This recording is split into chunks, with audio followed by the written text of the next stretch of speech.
Hello, good evening. Hi Richa.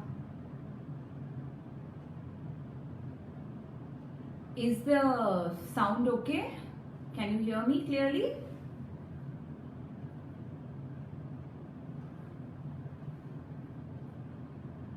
Okay, thank you. Great. I think we still have about 2 minutes. We wait for some. Hi Mr. Chetan, how are you? Okay.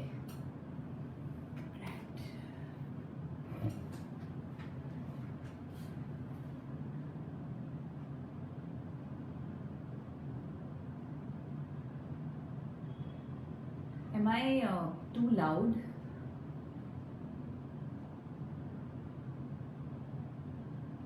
Okay, I need to speak loudly. Okay, fine. All right.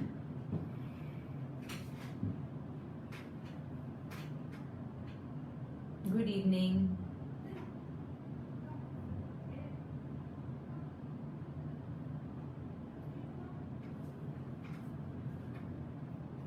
Hi Aniket, how are you? Hi Kranti ma'am.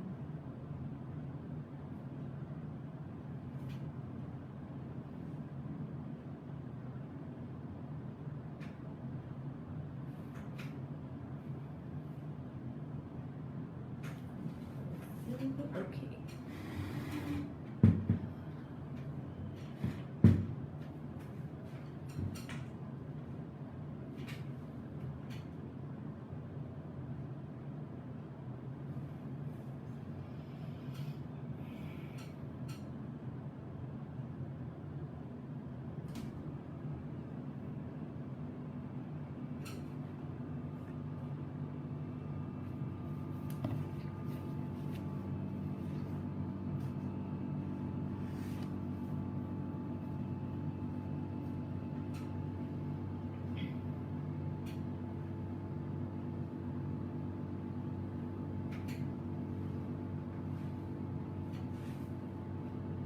So are we ready to start now?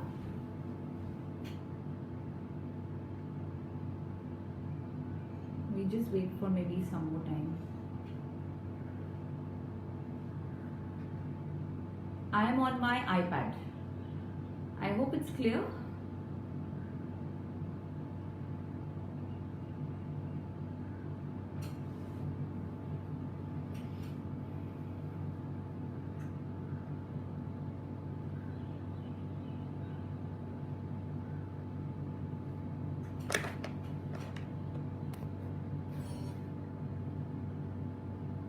Okay.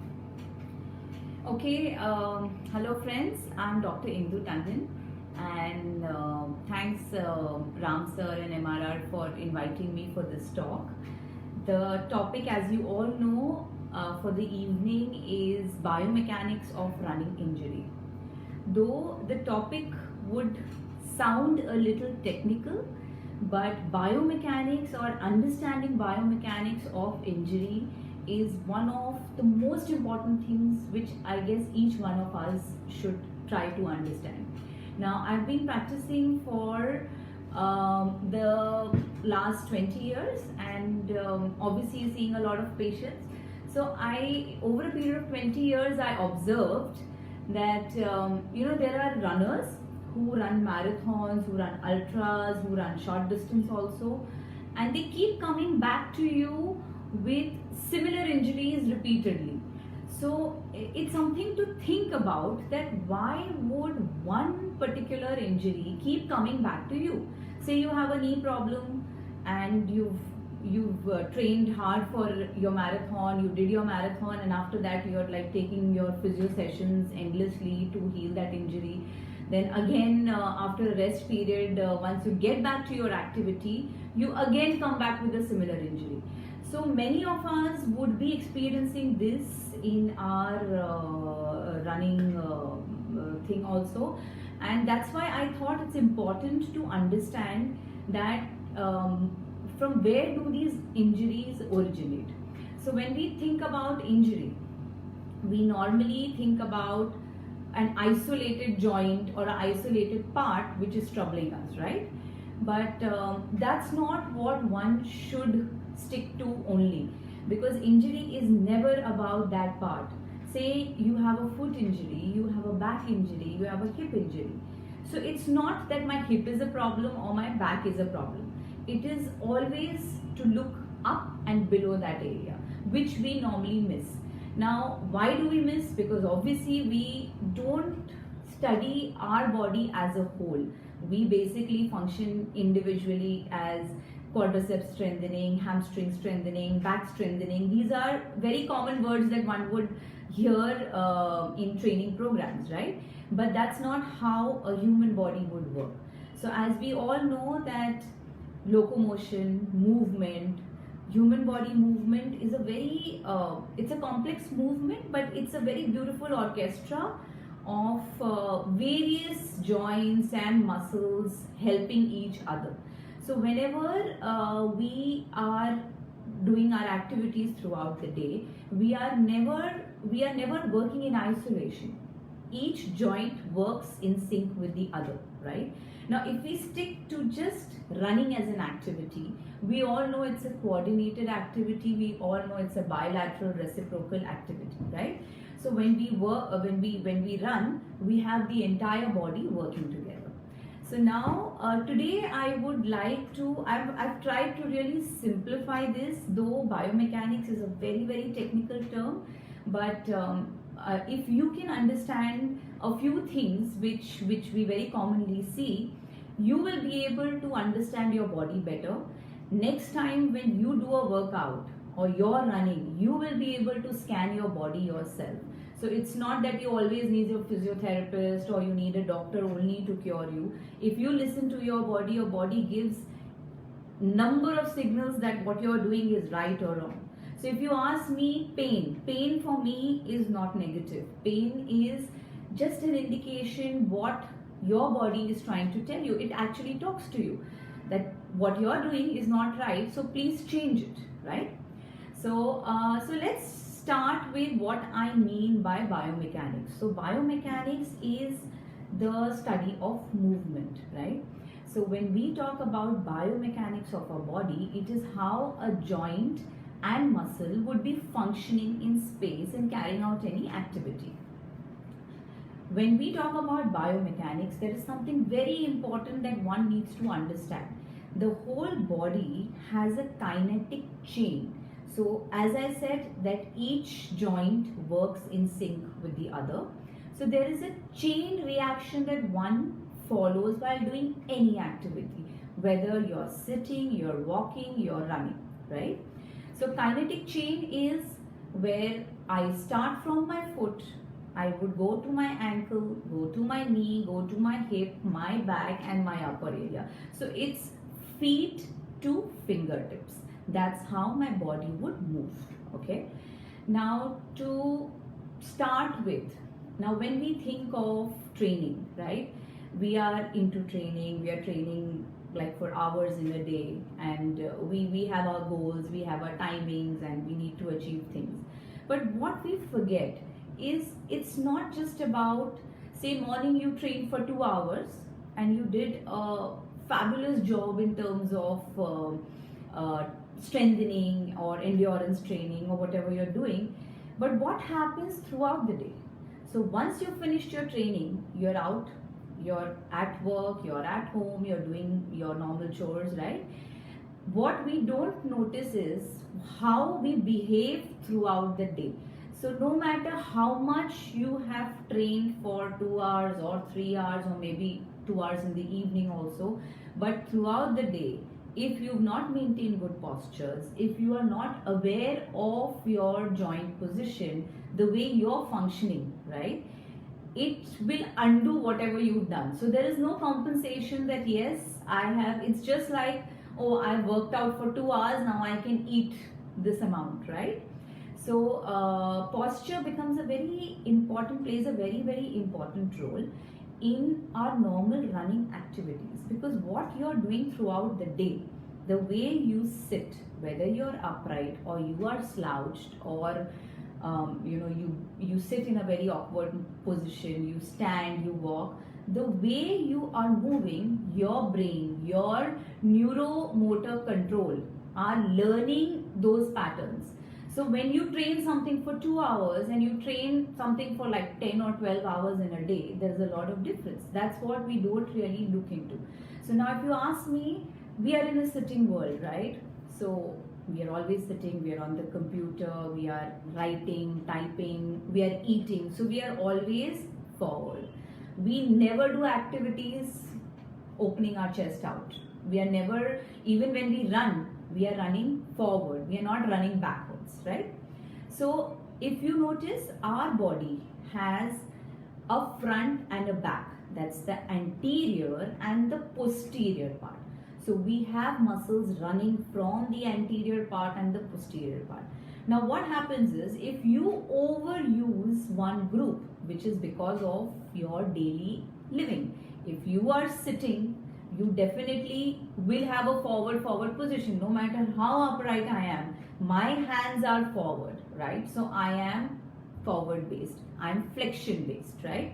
So indirectly, unknowingly, I am using a lot of my flexion, my forward plane, and not working on the posterior, the back muscles. Back muscle is not just the back, your gluteal, your hamstring, your entire area behind, right? So so you notice that how many hours you did this, right? And what indirectly you're doing to your body. Now next morning you will wake up, you will go for your run, again you're doing a forward activity. Okay, maybe today your session is about extension and you do a lot of back extension, right? You've just done it for that time. What about the whole day, right? So now these are very important things that one need to understand. Now I would want to just explain you a few things just for your understanding basically. I think I can push it a little back. Is that fine?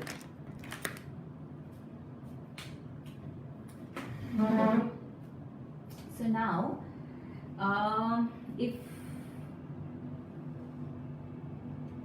this is how we are, right?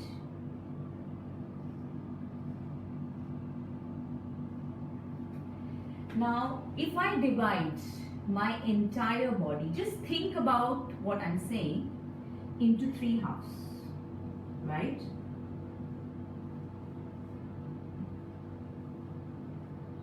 Okay.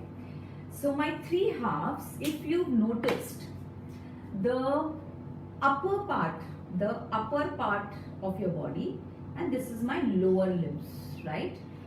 The upper part of your body has a nice rib cage holding you up there, your skeletal system.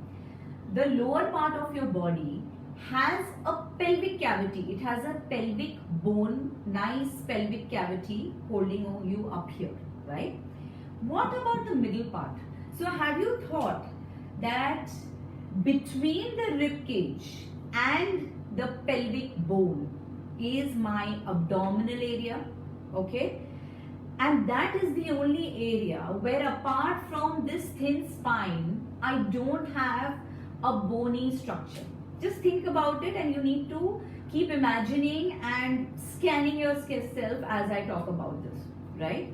So have you understood that the abdominal area, okay, is only muscles, is just muscles holding on to various organs over there, right? Your digestive system, your kidney, your liver, etc., right? So imagine the work, that poor abdominal area with your back extensors also. I'm talking of my entire waist area, right? It is such an important role that these muscles would play on your body, okay? Now imagine an activity of running, okay? Where I'm using my upper body, I'm using my lower body, right? So I use my hands, I use my legs. But if my midsection is not strong to connect the link between my upper and lower half, what would happen to my running? My patterns would change. I would have faulty patterns, I would overuse a few things, I would underuse a few things, my performance will be affected, right? So if the connection between my upper and lower is weak, I am not going to have a stable form for any activity throughout the day. Now, running is a demanding activity for sure, right? So one should understand what I mean over here is not just your abdominal muscles like your 6 packs and 8 packs. I am talking of something called as a deep core, right? So I have, imagine your spine suspended within a cylindrical space. Don't imagine that the spine is behind. Your spine is right in the middle in a cylindrical column, right? That's how it's running from here till the bottom, okay? The cylinder has to maintain a particular pressure to hold the spine in its original arch positions, right? So the cylindrical pressure is created by my deep core muscles, okay? Now, deep core muscles are, just for your understanding, now imagine if you sneeze, okay? You sneeze loud. What happens? When you sneeze, something deep inside becomes tight, right? Something within your abdominal that you would feel like, oh, you know, something has caught onto the spine, right? Say if you go to the loo in the morning and you need to strain a little to carry out your activity. What happens? There is some tightness inside which happens, right? So there is something which would just become tight. If you blow into a big balloon, I mean by, you can try it out right now also. There is something right here that you would feel has acted. Now that's what I mean by your deep core, okay? Now in all our exercises that one would perform, if your deep core is not activated, okay, your exercises are just half done. Rather, I would put it this way, that your exercises could cause big injuries also. Say if you're performing a deadlift and you're using like a 50 kg weight or something, but if your midsection, your core is not tight, it's not holding you in good enough, what will happen? The effect is on the back, right? So this is something which I think each one of us should understand and give importance to this midsection.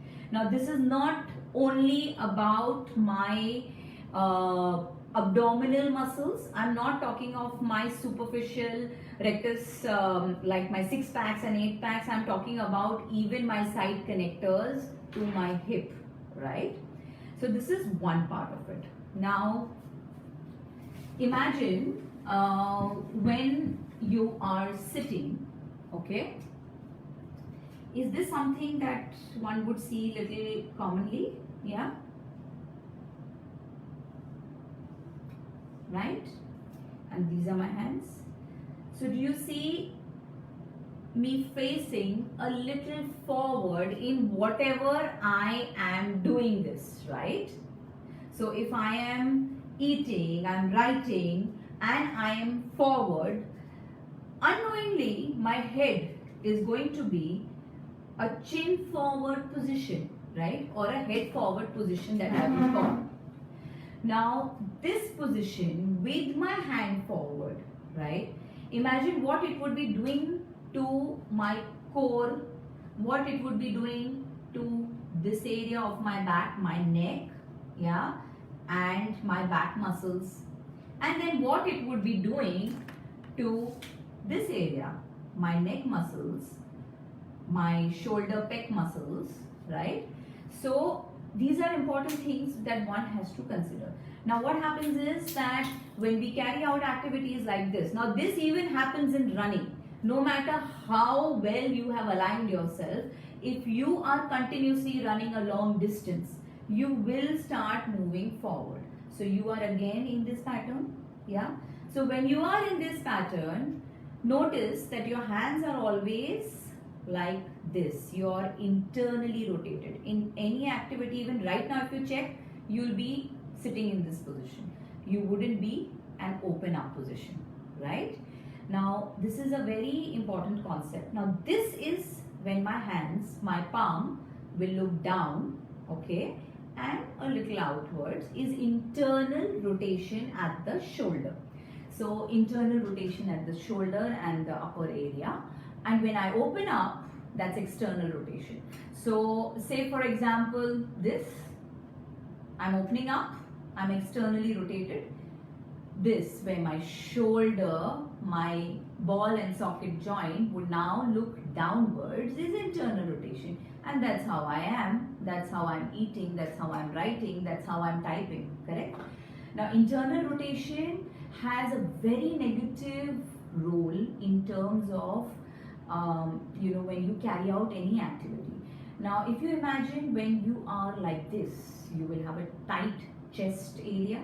Tight chest is shortened muscles here, yeah, as we mentioned, shortened muscles here, lengthened muscles here, right? Now a very important area which normally is missed is my thoracic spine. That's called the T spine. So my T spine is right here. Alright. Now when we exercise, how many of you incorporate thoracic spine exercises also? Now that's a very important area. Now if your thoracic spine is blocked, which it is because you are facing forward, right? It would get blocked eventually. Once in a while you're opening up, you're extending your back. So if your thoracic spine is blocked, what happens to my rib cage? My rib cage is in a shortened position. It lacks the expansion which it is supposed to do. Second, it won't allow a perfect breathing happening when especially I am going to be engaged in an activity like running. What happens to my arm movement? So the thoracic spine even controls your hand drive. So you will have a faulty, if not faulty, you will have a restricted arm movement happening. Yeah, you will have less chest expansion happening, right? So less oxygen going in and your performance decreasing.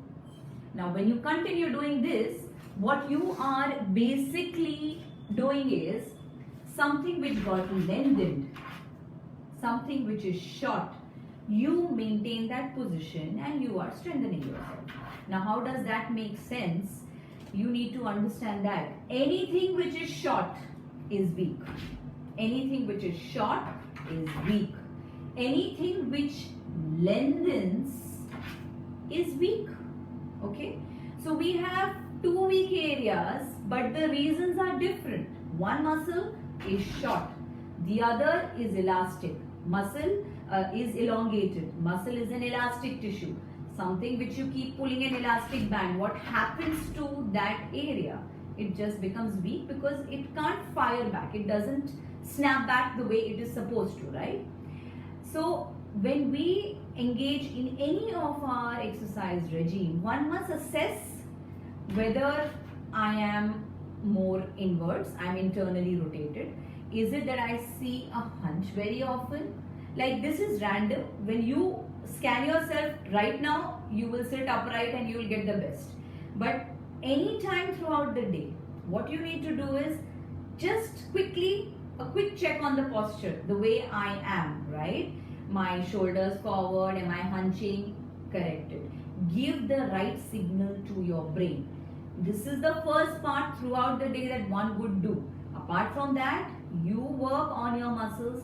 The one which is short, stretching exercises can be incorporated, followed by strengthening. The one which is already lengthened, you don't need to lengthen it further, you need to strengthen it. So if you go touching your toes forward in a long sitting position and you have tight hamstrings, what do you try doing? You try pushing this more further to try touching your feet. What are you doing? You're increasing the length of this muscle indirectly to stretch out your lower limb, you are actually weakening your thoracic and your upper spine. So this is something which one has to really think about. Now the second area which comes into picture is about my upper body, right? We spoke about the midsection. I told you about the upper body. Now if I look at my lower part, okay, in my lower half, what happens is you see many of us maybe standing like this with a deep arch, right? Now what happens if I have a deep arch? This is not how my spine is supposed to be.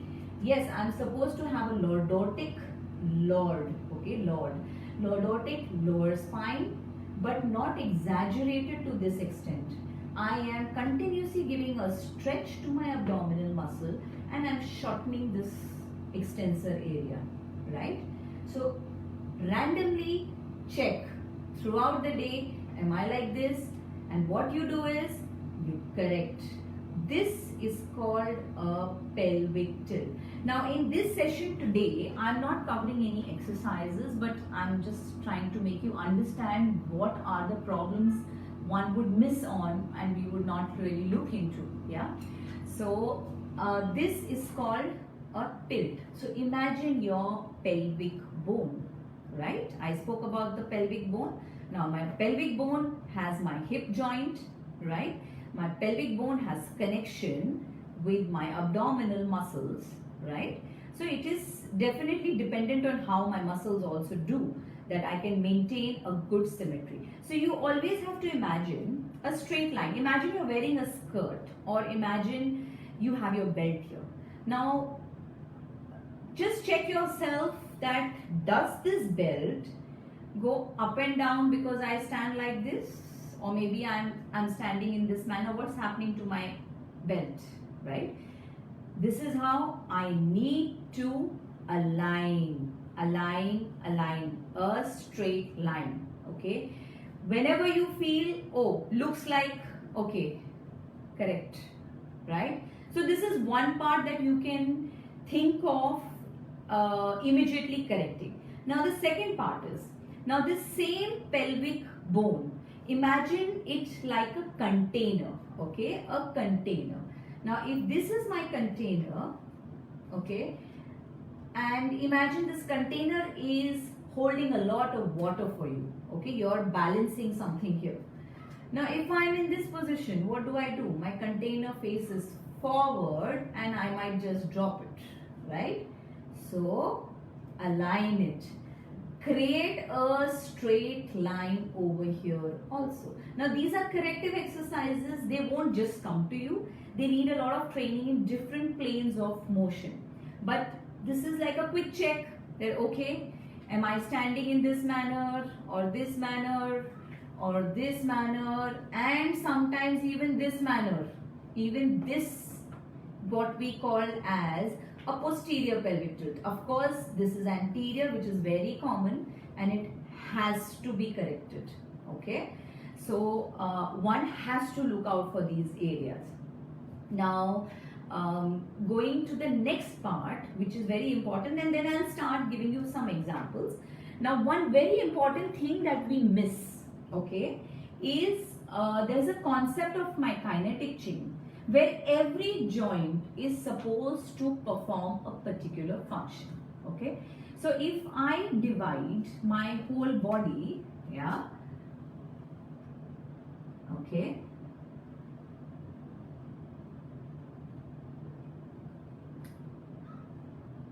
now this is my hip, my knee, my ankle, my foot. Okay, your foot area is I think, can you see this? Is it, because you need to really understand this part. Okay, my foot area, we start with the ankle joint. So my ankle joint is supposed to be a mobile joint. So there is a concept of mobile joint and a stable joint. Mobile and stable. I think this is a very simple thing to remember and understand, but just remember that we start with the ankle joint. It is supposed to be a mobile joint. Now, for you to understand, alternating patterns of mobile and stable joints, okay, come into the kinetic chain. Now your knee joint is a stable joint. Your hip is again a mobile joint, right? My core area is my stable joint, okay? And again, my thoracic area, which we spoke about, is again a mobile joint, okay? Now, we have alternating patterns of mobile, stable, mobile, stable, mobile. Then again, my neck area will become a stable joint. Then again, my shoulder area has to be mobile. My elbow is going to be a stable joint, yeah? Now, what happens, why I'm explaining you this? If we don't understand the concept that what a joint is supposed to do, we will overuse that area, right? Now, starting with your ankle joint, let's take examples and understand this now. Say your range of motion. So now mobility means your range of motion through the angle your joint has to move. So every joint has a particular range it is supposed to perform. Okay, so if we go beyond, it may be because of laxity of ligaments that you are able to perform beyond that range, and there is a range which each joint has to perform. But a joint is mobile, and the mobility can be affected by various reasons. If you have tight structures around it, you have some flexibility issue, or you have any joint area issue, right? So any of these could or it is an underused area, okay, or not used the way it is supposed to. So a mobile joint will have restricted mobility because of this. Now if we go to a stable joint is supposed to have good muscle strength around it to hold you in place, right? It is not supposed to give us a big range. It is supposed to only hold us in place, right? And the muscles play a very important role here. Now in my kinetic chain, each chain, okay, is joined by muscles over here, right? We have muscles in all these areas. So this entire complex will be forming my kinetic chain, right? Now if my ankle joint has restricted mobility, and say I am performing an activity like squats, okay, what would happen if your range of your ankle does not perform the joint above, or there is a joint below? So now if I talk of ankle, we are looking at only the ankle joint and we look everything above. My knee joint will try to compensate for the lost range, right? So it is going to go beyond your toes. Now knee joint has a particular function. You're trying to push it beyond it. Say if ankle joint mobility is fine, but you have a restricted hip, you have tight hips, and your hips don't open up enough for squats, then what happens? You're going to strain your knee and your ankle. You're going to strain the muscles. You're going to force them to stretch out beyond what they are supposed to. What happens to my spine if I have a restricted hip? And I am trying to, if I have restricted hip and I just can't push through my hip extensor, what happens to my back? My back starts not maintaining the stability. It can lead to various back problems, disc problems, etc. Right? Now let's take another example where you are sitting for most of the time of the day. Okay, even if you're not sitting, but you have maybe a weak gluteal area, very commonly that we see. So when we sit, or in most of the activities that we are doing, hip flexor, we all know this is hip flexor, right? We all know this is hip extensor, right? So my hip flexor is always in a shortened position when I'm sitting. This is short. What's happening to my hip? I am only sitting on my butt. I am opening up my glutes. I am literally setting them into a mode of amnesia. So there is a syndrome which is called as hip amnesia.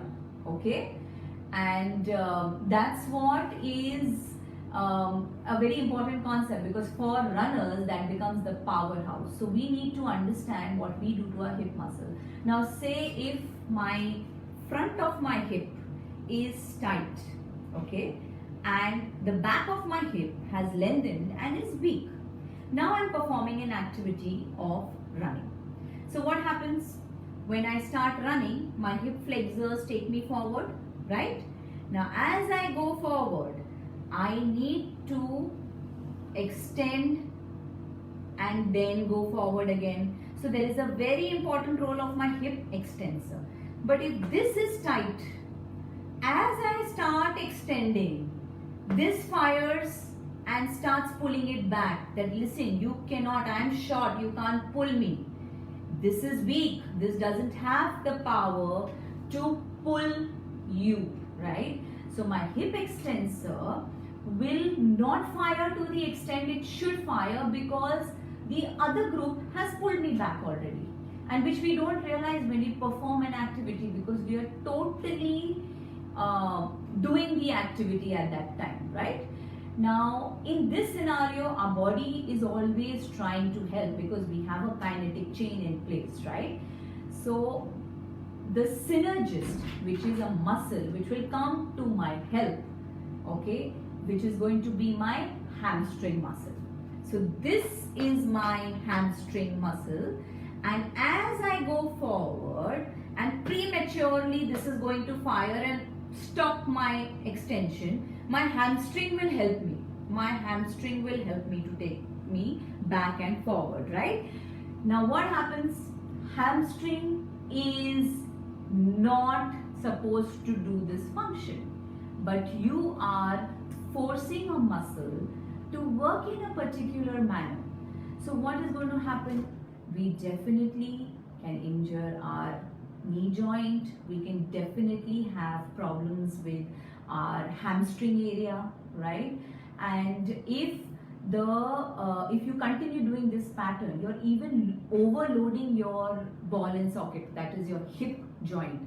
So gradual micro trauma and gradual wear and tear of the hip also will start happening. And that's how from one area to the other area, and we will reach my back. I might have back injuries, I may have slip disc, I can have any of those. So always remember, what you have to start with, what you do throughout the day. Keep your movements in place. Don't forget that every time is movement time, and that is registering in your muscles. So you need to think about these things. Keep stretching the right areas, keep strengthening the right areas, and work on it constantly. Now imagine if I tell you to just raise your hand up. Now when you do this, you sometimes feel your rib cage also has got pulled up, right? Even your pelvic area has got pulled up sometimes. Now what does that indicate? That is again an example of kinetic chain, where one part is tight, and what does it do? It starts pulling the rib cage. It is not supposed to do that. You have to have your hand, your rib, your upper extremity and your ribs working in isolation, right? So you need to open up those tissues as to why this is happening. These are very important concepts one has to understand.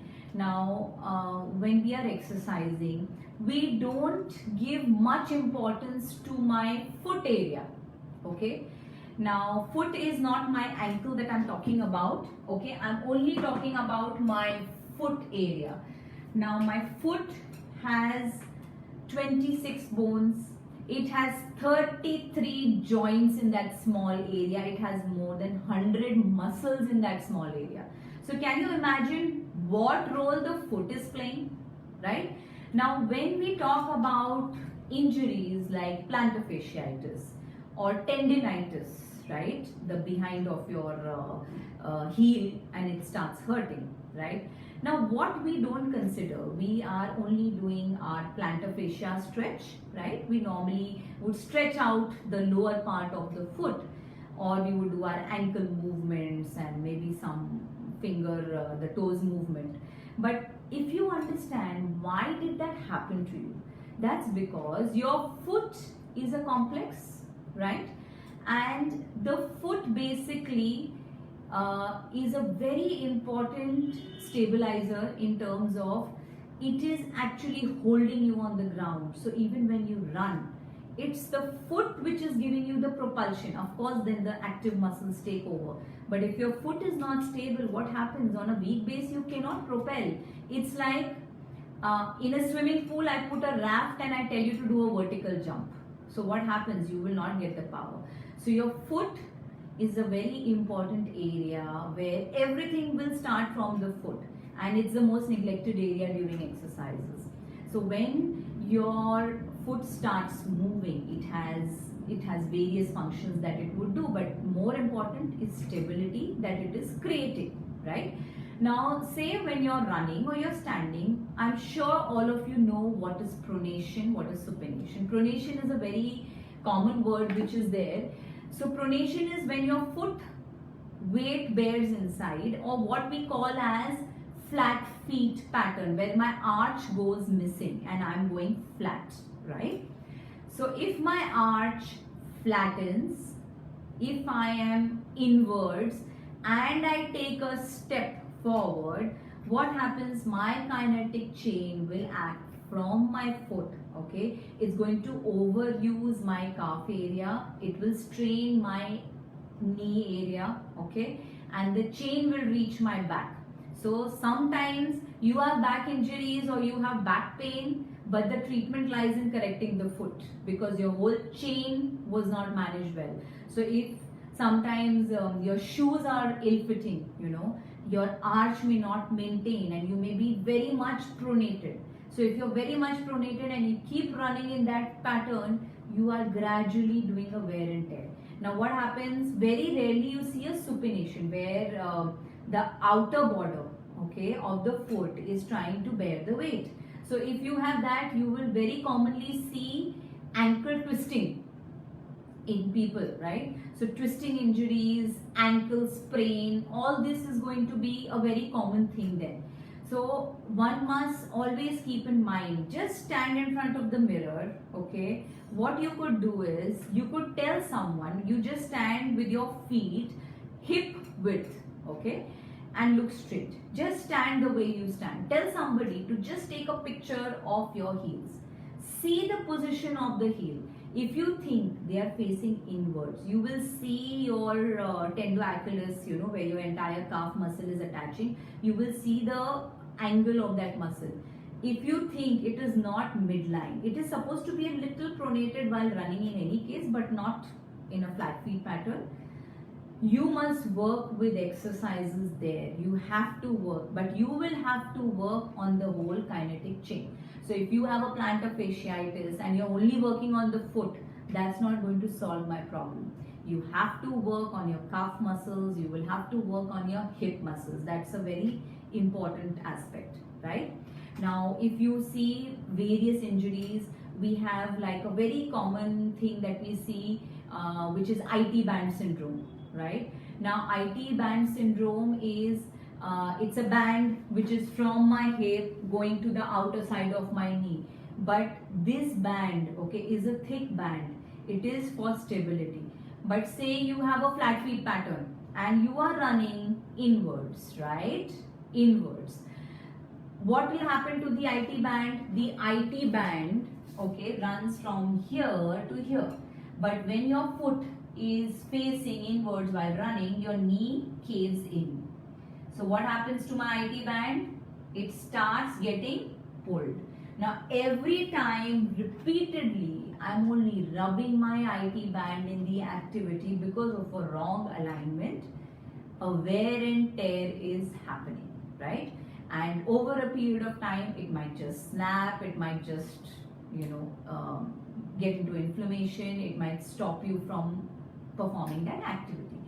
So you need to understand all these things where what is your foot position, is your knee looking inwards all the time, okay, your knee is supposed to be forward or maybe facing a little outwards, that's fine, slightly outwards, but it should never be in. So if you see a pattern where like your knees are, now how do I show you, but knees cave in, very commonly you will see this. In fact, when you stand straight and you check yourself, what you must see is that the gap between the knee has to be there, okay, so they can't open out, they can't be inwards. So when you run inwards, there's a lot that you're doing here, which is going to be negative over a period of time. So if your knee is facing inwards, you need correction. Whether the knee is straight,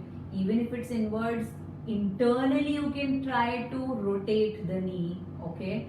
Then check on your hip mobility. Is your hip mobility, these are very common things.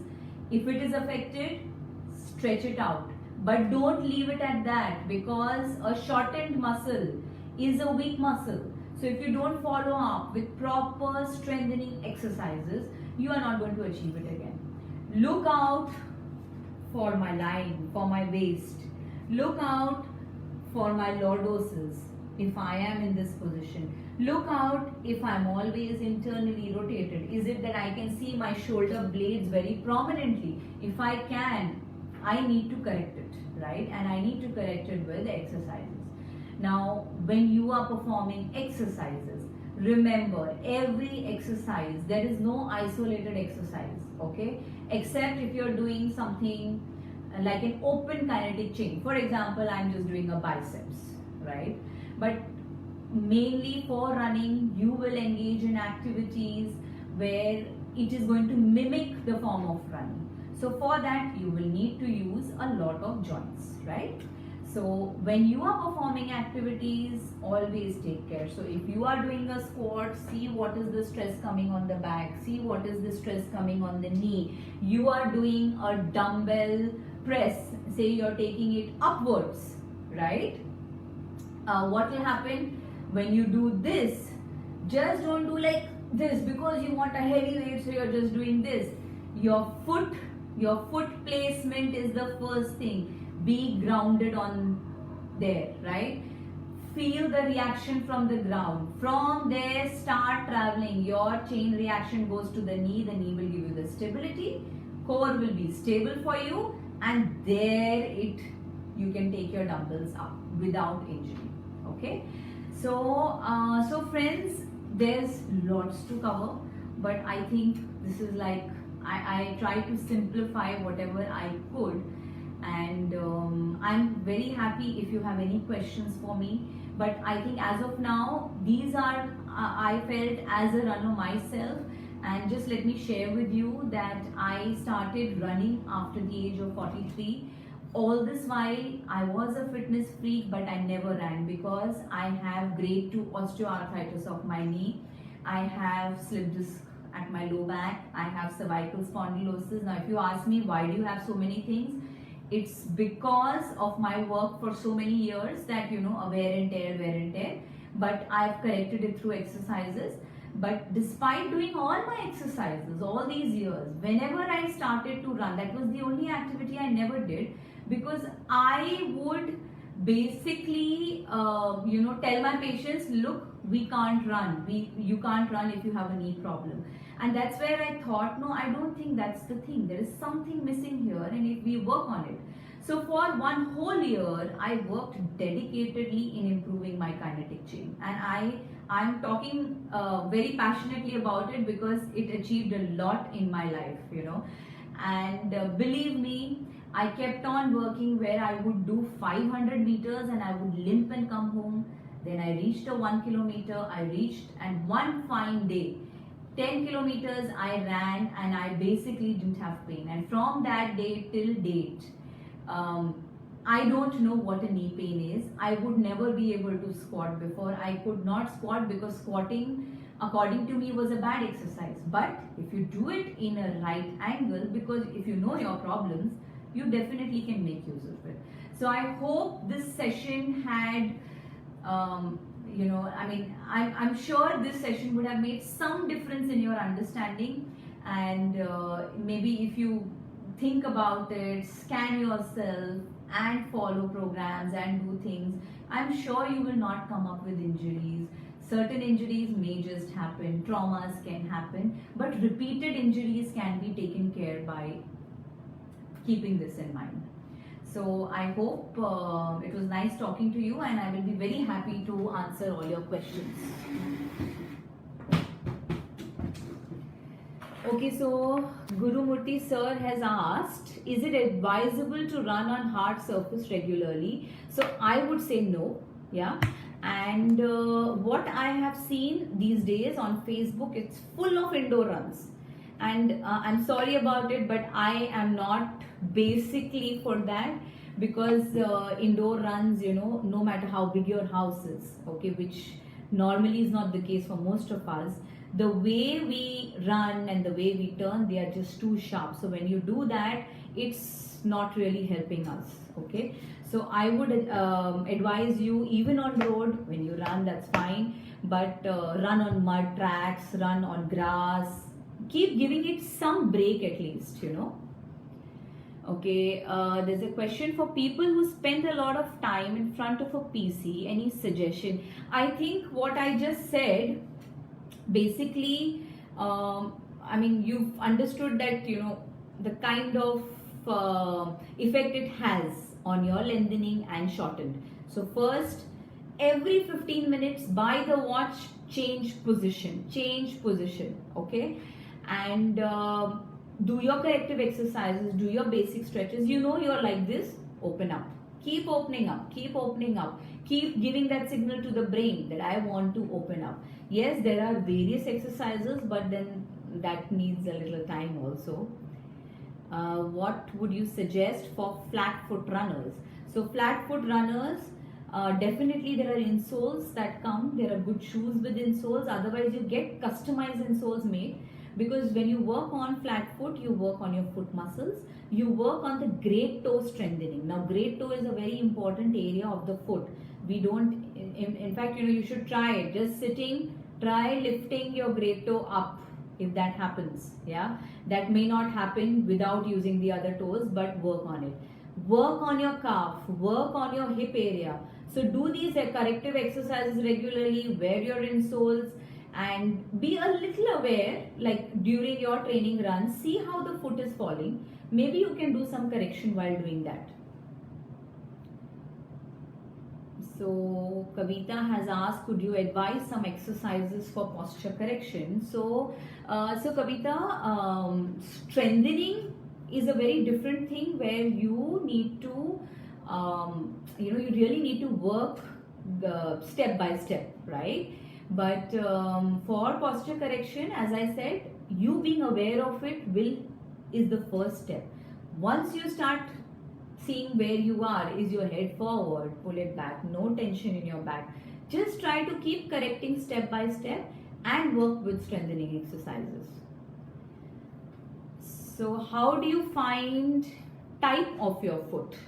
Now, okay, so this is one thing, as I told you, if you just stand and you tell somebody to click a picture from behind and see the position of your heel, whether it's inward facing, how is it, right? That is one way you can make out whether you have pronated feet, or you have a neutral one, or you have a supinated one. Second, you can visit any store. These shoes that you get, they have stores where they scan your foot, or you have orthotics, orthosis, where you get your orthosis made. You have foot scanning machines there. You can get yourself tested so that you can make a customized insole for you. Do you advise stair climbing, and how much is advisable? Now, I won't say stair climbing is bad, but that's not the type of activity that one could just keep sticking to. Again, it's a coordinated activity. Now imagine if I tell you just keep running and do nothing. It's just like keep climbing steps and do nothing. So you can't keep doing that. You work on the important areas required to pull you up. Even climbing steps, your core has to be good, your glute has to fire. So if you do anything repeatedly, you will not be able to maintain that strength, and then you will end up with gradual injuries. And especially if you have any knee problem, please be careful about descending steps. Ask your doctor and then go ahead.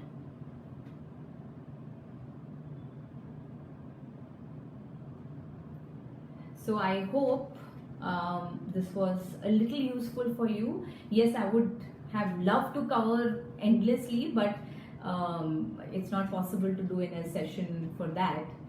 And so that is one thing.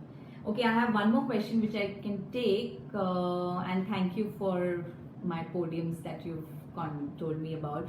Do you advise bare feet running? So bare feet running is a very good form of running, because that is giving you a biofeedback, okay? Biofeedback to your foot muscles. That's a natural form, right? But it requires a very great deal of training. I'm not a barefoot runner, but that's what I can tell you in terms of like, you know, how scientifically it works.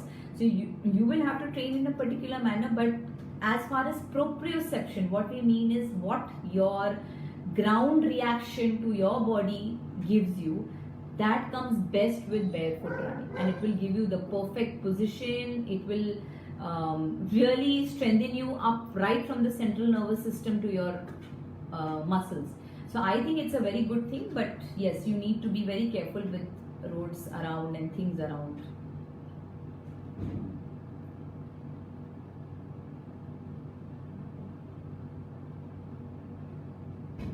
So thank you all of you, and if you have any questions which you would want to ask me ever in future, I am always available to answer your questions. So that's not a problem. If you ever want to just let me, I'm always there to help you. And thank you so much for this session, and I love doing it, and I hope it wasn't too technical, and I hope it could reach you, and it will definitely make some change, and you will not come up with further injuries. Thank you so much. Thank you, Ram sir. Thank you.